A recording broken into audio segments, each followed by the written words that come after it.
Hi, welcome to the Nick Church Creative Academy. In this video, I'm going to be walking you through my process for editing in Lightroom Classic.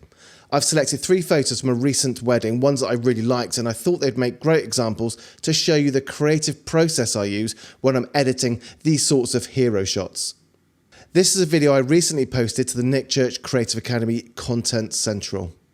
Content Central is a members-only area of the platform where I regularly drop education videos, articles, and masterclasses on photography, editing, and business. Not all of them appear on this YouTube channel, so if you want to get access to them all, then head over to the Nick Church Creative Academy site and get your free membership. And there's a link below to do that.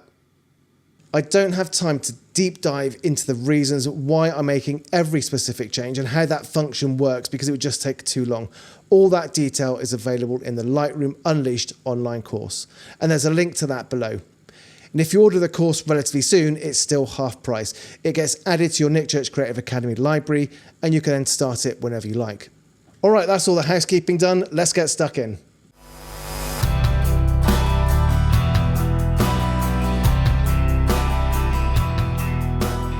So you can see all the images here that we've seen already. So these are the before and the after versions. So I've created virtual copies of those so we can work on one and then move it towards the edited version. So I'll go through all of these one by one. Okay, so let's go to this first one. So I'm going to move out of the library module into develop module so we can get started. I'll remove that bar.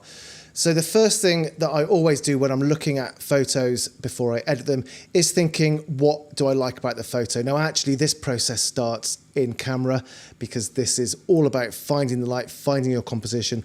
All of that stuff's covered in the Photographer Unleashed online course. Again, there's a link to that below as well. So if you're interested in how you actually frame a photo and look for the light to get these good shots in camera, then that's the course that you need for that. But nothing's ever perfect, right? So you can see here it's pretty wonky. So I've managed to be a bit of a slant here.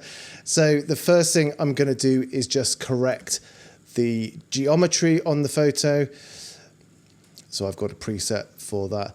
I do tend to play with the crop pretty soon on, just so I know what I'm dealing with. And I think something like that, because I've got a leading line here and then that nicely lines up there. That's fine. Okay, so coming back to what I said before, what do I like about this photo? I liked it there in a nice little bit of light here. I love the texture in the trees here, so I want to include that. The sky was actually really interesting. It wasn't just a boring bright blue sky, and it wasn't a boring grey overcast sky, so it's got quite a lot of texture in the sky here. So I want to be able to bring that out as well. They're a little bit dark under this tree, so I want to be correcting that as well. So we'll go through how I achieve that. So start off making it a little bit brighter. I normally dial in a bit of a tone curve as well, just to increase contrast a little bit. I do like my images quite contrasty. So I'm going to pull down the highlights so I can start to bring that texture back in. I'm going to push the shadows a bit so we can see a bit more under these trees. All right, so that's not far off at all. We're a bit bright over here. We can see we're a little bit bright there. So what I'm actually going to do, because I don't want to go down to where the building's correct, because that would make it there and they're far too dark. So what I'm going to do is create a radial adjustment mask, and I'm just going to position that on them, invert that. I'm just going to take down everything else a little bit around them, and that automatically has the right effect. So it's balanced the exposure. It's meant that they're about as bright as this. If this is brighter than them, then it takes our attention away.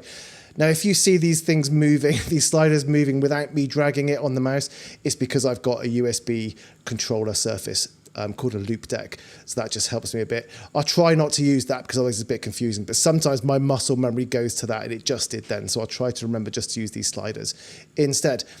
Okay, so that's pretty good. I'm pretty happy with that already. So let's just do the sky. We want to select the sky.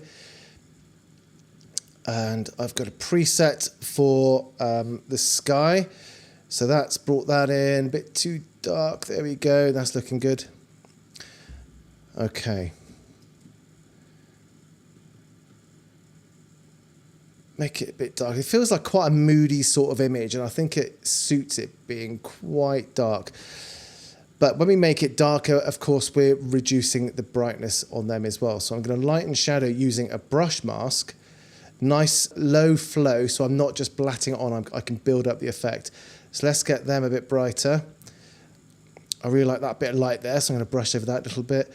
These bits of tree, I love the texture in these trees, the way it hangs down, so I'm going to enhance those a little bit, make those stand out a little bit. Now it won't look like we're doing much here at all because I've got it on such a low flow, but that allows us to artistically build up the effect.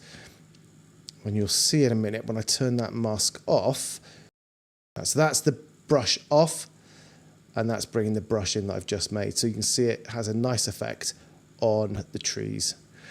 What else do I want to do? Not much. I think I will just put a little bit of shadow under here because they were going under trees, so we can actually make that a little bit more dramatic, and that acts as a kind of strange leading line that kind of takes our eye away from this corner. This has got a nice strong leading line already, and that's pretty much it. I think that's exactly how I did it. Let's look at the image that I did before. Yeah, so they're very similar. These two images that I did before, so they're pretty similar. Slightly different crop is all I've done, and you can see that I've edited it slightly warmer this time. Now, every time we edit the same photo, it's always slightly different. It's bound to be. I've got a feeling I prefer the one that we've just done, that one. So I might update that.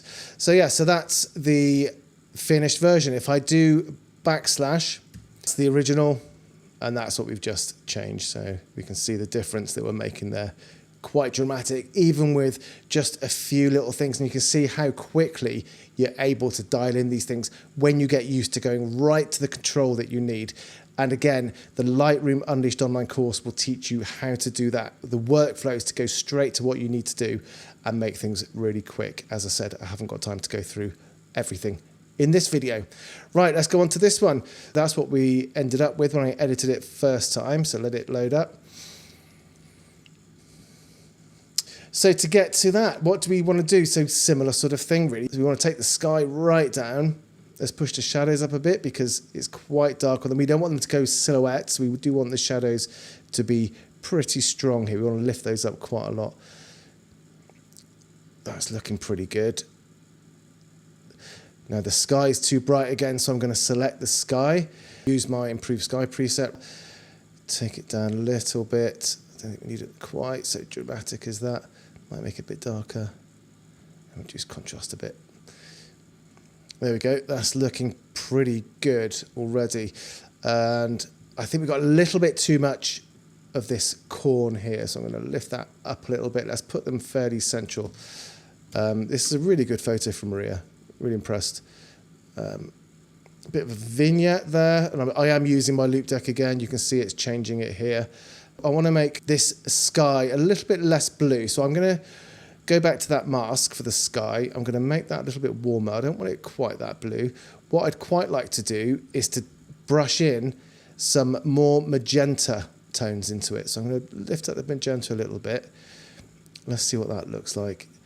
And where you tend to get that is kind of under these darker areas. So they tend to be fringed with magenta. So we're just creating a little bit of colour, a bit of hint of colour there just to show, because the sky is really interesting in this photo. So we just add a little bit of extra colour there. All right, now what we'll see here, you can see that this area is completely clipped. So what can we do to fix that? I don't want to have to go to Photoshop to fix it. What I sometimes do is use the AI remove in Lightroom.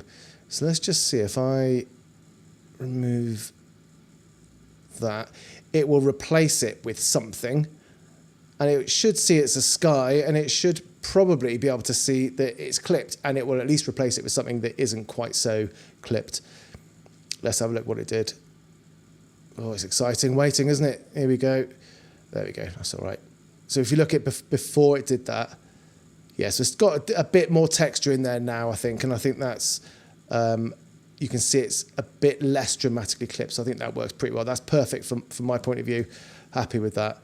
So let's compare that with, I'll make it a little bit warmer actually. Let's compare that with the one that I delivered. Pretty close. This one again is a little bit warmer, but other than that, they're pretty similar. Okay, great. So, and you can see the cropping's different. The cropping's bound to be different because I was following no particular guide there at all. I didn't want them on a third. I know I do that a lot, but central works really well for this photo, so I just left them fairly central. Okay, right, on to this last one. Let's have a look at this one.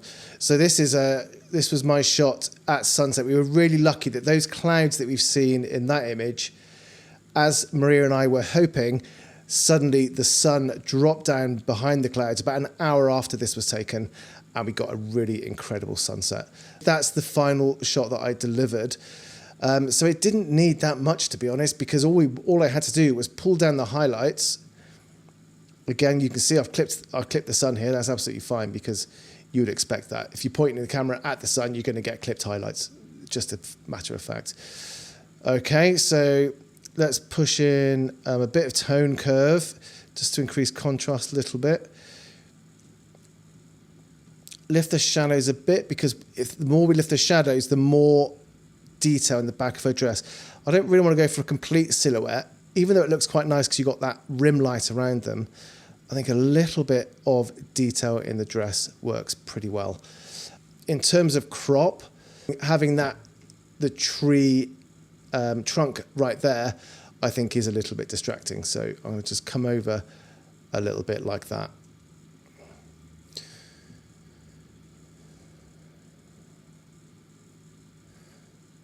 I'm going to adjust that yellow, just make it go a little bit more towards orange, only a tiny bit. You don't want to change this panel much at all, because if you change it, you're kind of saying to Sony or whoever your camera manufacturer is, you're telling them that you know better about what colours are than they do, and that's probably unlikely that any of us do. But I do quite like it going slightly to orange for shots like this. What else might I do? Now, I quite like the fact that you can see the sky's just going to almost like a purpley blue up here. So I'm just going to create a linear mask here, reset it, because I don't want any of the previous settings in there. Let's just make it go a little bit to blue, or even kind of slightly purple, maybe a bit darker. And it just balances the tone. We've got very orange, but it just offsets with a bit more of a cooler colour, and that I think balances a photo really nicely. The only other thing I'm going to do for this one is I'm going to increase that shadow. Where are we going there? Light and shadow. Because I really like this area of light come across here. So we don't want to be adding stuff in, but when there's an area that you really like, if that's what you like about the shot, then we want to enhance it. And I really like the fact that through here you can just see the light coming through her dress. I'm going to brush over that a little bit as well. Might make that a bit warmer, just so we get that warmth coming through. Perfect. There we are. I think that's pretty good. I'm happy with that. Little bit of vignette as well. Again, not much. I don't do much, but a little bit can be quite nice. Right, let's compare it with how I delivered the photo first time. So pretty similar. Not quite as warm. So this one got a bit warmer, and the contrast looks like it's gone up a little bit as well. So let's go back to, there we go. They're pretty similar. Oh, it looks like I've straightened the horizon. Yeah, that horizon should be straight in the background there. So I'm just going to, it's a bit of a strange aspect where this photo is taken, because this is actually on a slope, so you can't have that straight, otherwise it looks like they're falling over. But this bit across here, that should be horizontal. And then if we go back to how that was originally, we can see it's quite a dramatic change. So the key bit was to make sure I didn't clip any of these areas. Yeah, that's going to be clipped, I accept that. We want the tones nicely represented in that area, and we've got a nice bit of detail on the dress. All right, I hope that was useful. I know it's been a bit of a quick run through. Again, if you would like to get this exact catalogue, after I finish recording this, I'm going to zip it up and I'm going to upload it to this in Content Central. You'll be able to download this and you'll see all of these changes I'm making. You'll be able to see exactly what the masks are doing and everything else that we've done, and you'll be able to see all the before and afters. All right, guys, thanks very much. And as a reminder, any more suggestions on what you'd like me to cover for these sorts of videos, send me a message and I'll add it to the list. Talk soon.